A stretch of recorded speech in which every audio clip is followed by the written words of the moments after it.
দীর্ঘ জল্পনা কল্পনার অবসান ঘটিয়ে সরকারি চাকরিজীবীদের নতুন পে স্কেল বাস্তবায়নে চূড়ান্ত অবস্থানে পৌঁছেছে অন্তর্বর্তী সরকার। আর্থিক চাপ ও আসন্ন নির্বাচন বিবেচনায় এখনই কি এটা ঘোষণা করা হবে, নাকি অপেক্ষা আরও বাড়বে? এ নিয়ে সরকারের অবস্থান পরিষ্কার করেছেন অর্থ উপদেষ্টা ডক্টর সালেউদ্দিন আহমেদ। আরও বিস্তারিত জানাচ্ছেন এসআই রাজ। আসন্ন ত্রয়োদশ জাতীয় সংসদ নির্বাচনের বাকি আর মাত্র কিছুদিন। আগামী 12ই ফেব্রুয়ারি অনুষ্ঠিত হবে জাতীয় নির্বাচন ও গণভোট। তবে এই নির্বাচনের আগেই নবম জাতীয় পে স্কেলের গ্যাজেট জারির দাবিতে আন্দোলন করছেন সারা দেশের সরকারি চাকরিজীবীরা। গত 4 দিন ধরে টানা কর্মবিরতি পালন করছেন তারা। সেই সাথে শুক্রবার মহাসমাবেশ ও প্রধান উপদেষ্টার বাসভবন অভিমুখে পদযাত্রার হুঁশিয়ারি দিয়েছেন তারা। এতে সরকারি অফিসগুলোতে দেখা দিয়েছে এক প্রকার স্থবিরতা।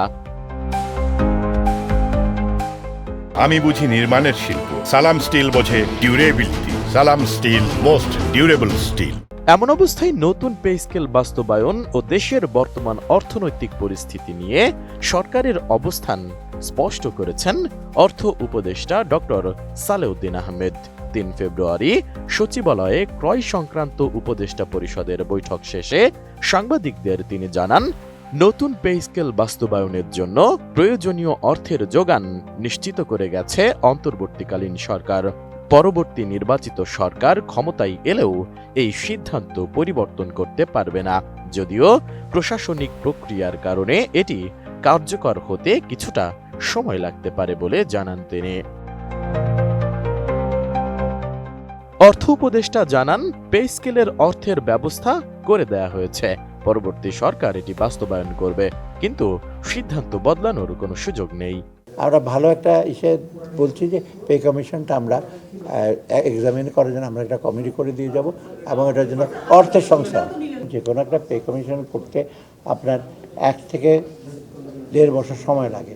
আমরা ইমপ্লিমেন্টেশনটা আমি যেটা করবো, এটা প্রসেস আছে কমিটি, ওই কমিটিটা আমরা করে দিয়ে যাচ্ছি।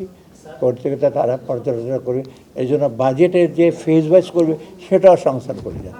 দিয়ে যাব টাকা পয়সা, তারপর বলে যাব এটা রিকমেন্ডেশন রিপোর্টটা অত্যন্ত ভালো রিপোর্ট হয়েছে, এবং আরবিডি যেটা বলছে অত্যন্ত ভালো রিপোর্ট হয়েছে। এটা আশা করি এটা সফলতা পাবে। ডক্টর সালেউদ্দিন আহমেদ আরও উল্লেখ করেন, 2024 সালের 5 আগস্ট পরবর্তী ভঙ্গুর অর্থনীতিকে গত 1.5 বছরের প্রচেষ্টায় একটি স্থিতিশীল পর্যায়ে আনা সম্ভব হয়েছে। ফলে অন্তর্বর্তী সরকার পরবর্তী সরকারের জন্য একটি স্বস্তিদায়ক অর্থনৈতিক পরিবেশ রেখে যাচ্ছে। এ সময় নির্বাচন ও গণভোটের খরচ প্রসঙ্গে ডক্টর সালেউদ্দিন আহমেদ জানান, গণভোট আয়োজনের জন্য ব্যালটে প্রয়োজনীয় বরাদ্দ রাখা হয়েছে।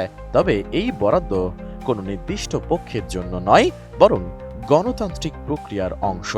যাতে নির্বাচনটা সুষ্ঠু হয়, নির্বিঘ্নে হয়, যেমন সিসি ক্যামেরা লাগবে এগুলোর ব্যাপারে আমরা কোনো কার্পণ্য করি নাই, এবং যেটা টাকাটা আমরা দিয়ে দিচ্ছি। রিসেন্টলি আবার এডিশনাল কিছু টাকা চেয়েছে বোধহয়, সেটা আমি তো দিয়ে দেবো, কারণ আমরা টাকাটা দিচ্ছি ইলেকশন কমিশনকে।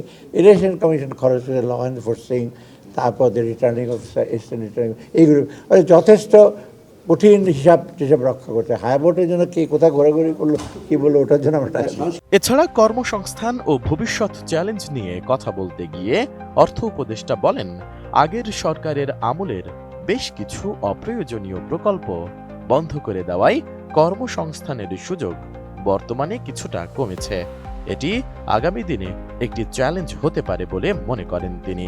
তবে অর্থনৈতিক শৃঙ্খলা ফেরাতে সরকার বর্তমানে প্রয়োজনীয় ব্যয় কমিয়ে সাশ্রয়ী নীতি গ্রহণ করেছে, যার ইতিবাচক প্রভাব ভবিষ্যতে দেশের অর্থনীতিতে দৃশ্যমান হবে বলেও আশাবাদ ব্যক্ত করেন ডক্টর সালেউদ্দিন আহমেদ।